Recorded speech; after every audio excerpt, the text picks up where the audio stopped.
Hi అండి, అందరికీ నమస్కారం. ఎలా ఉన్నారండి? అందరూ వీడియోతో మీ ముందుకు వచ్చారండి. కాకరకాయ ఫ్రై ఎలా చేద్దామని డీప్గా చూపిస్తానండి.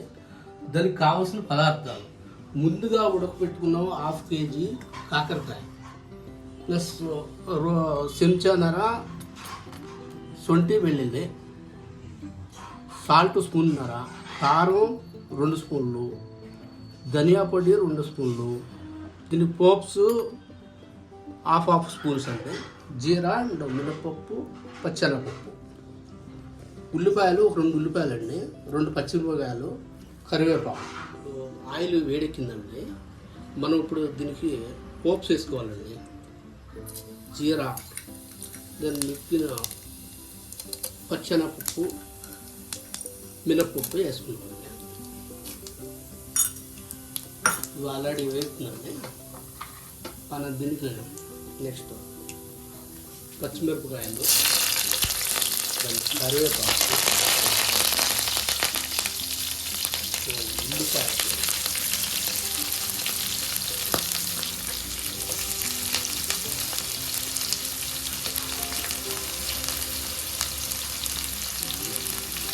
కొంచెం చిట్టుకుడు, ఒక 1/2 స్పూన్ పసుపు వేసుకోవాలి. ఉల్లిపాయలు ఇలా వేసుకుని కొంచెం చిక్కుడంతా సాల్ట్ వేసుకోవాలండి. మన కూరకు సరిపడా సాల్ట్, కారం వేసుకోవాలండి. ముందుగా నేను యాక్చువల్గా దీనికి 3 స్పూన్లు ఆయిల్ వేసుకున్నామండి. ఎప్పుడైనా కానీ మనకు సామాగ్రి సరిపడా ఆయిల్ వేసుకోవాలండి. దీనికి సరిపడా కారం, ఉప్పు వేసుకుంటా ఉండాలి. ఇప్పుడు చూడండి, ఇది గోల్డెన్ బ్రౌన్ కలర్ వచ్చే వరకు మనం అలా దీన్ని వేస్తూ ఉండాలి. ఇది వేగిన తర్వాత మనం ఇప్పుడు చూడండి, ఇది వేగింది. ఇప్పుడు మనం కాకరకాయ వేసుకుంటాం. మనం సాల్ట్ వేసుకున్నామండి. వేసుకున్న తర్వాత గోల్డెన్ కలర్ వస్తుందండి. వచ్చే ముందు దీనికి మనం స్పూన్ అల్లం పేస్ట్ వేసుకోవాలండి. వేసుకున్న తర్వాత అల్లం పేస్ట్ తర్వాత మనం కొంచెం 1 మినిట్ ఉంచేసాలండి. తర్వాత కాకరకాయ మనం వేసుకుని తెచ్చుకున్నట్టు ఉడకబెట్టి అవి వేసుకుంటే అయిపోతుంది అన్నమాట. ఇప్పుడు మనం ఉడకపెట్టిన 1/2 kg కాకరకాయ వేసేసుకుంటామండి. చూడండి, మంచిగా ఇలాగ వేసుకోవాలండి. మన గోల్డెన్ బ్రౌన్ కలర్ వచ్చేస్తుంది. ఇలా చూసుకొని మనం సరిపడా కారం అది వేసుకోవాలి. ఇది మాడకుండా ఎలా తిప్పుతూ ఉండాలండి. జస్ట్ డీప్ ఫ్రై చేసుకోవాలండి. ఇలా డీప్ ఫ్రై చేసుకొని ఇప్పుడు వేగే వరకు మనం మూత పెట్టేసుకున్నాము. ఇప్పుడు చూడండి, ఇది వేగుతూ ఉంది. ఇలా ఏగాల డీప్ ఫ్రై చేసుకోవాలి. అప్పుడప్పుడు గోపు తీసుకొని కలుపుకోండి. 2 నిమిషాల తర్వాత మనకి మాడకన్నా తీసుకోవాలన్నమాట. డీప్ ఫ్రై చేయాలి. ఇప్పుడు మనం ఆల్రెడీ ఫ్రై అవుతుంది కాబట్టి ఒక 40% అయిపోయిందండి. మనం ముందుగా కారం వేసుకోవాలి. దీంట్లో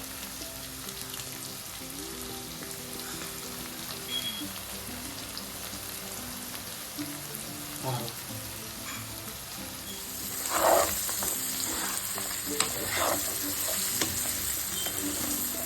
ఇప్పుడు ఇది మాడకన్నా ఇలా తిప్పుతూ ఉండాలి.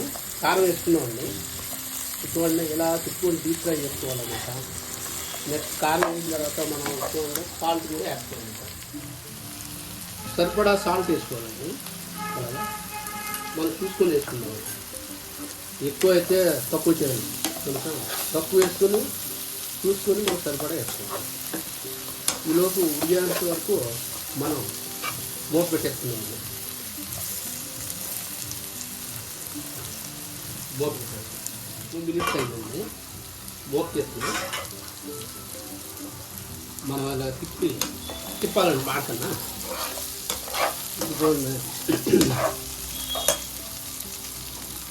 ఇప్పుడు ధనియాల పొడి వేసుకున్నామండి. నేను ధనియాల పొడి ఎక్కువ వేయాలండి. 2 స్పూన్లు ధనియాల పొడి వేసాను. తిప్పుతూ ఉండాలి. ధనియాల పొడి వేస్తేనే టేస్ట్ బాగుంటుంది. ఒక 1/2 స్పూను మసాలా, గరం మసాలా తిప్పేసుకొని 2 నిమిషాలు మూత పెట్టేసుకున్నామండి.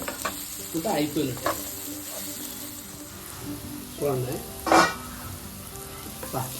ఏది తెల్లాడుతుందండి, గుమ్మలాడుతుంది.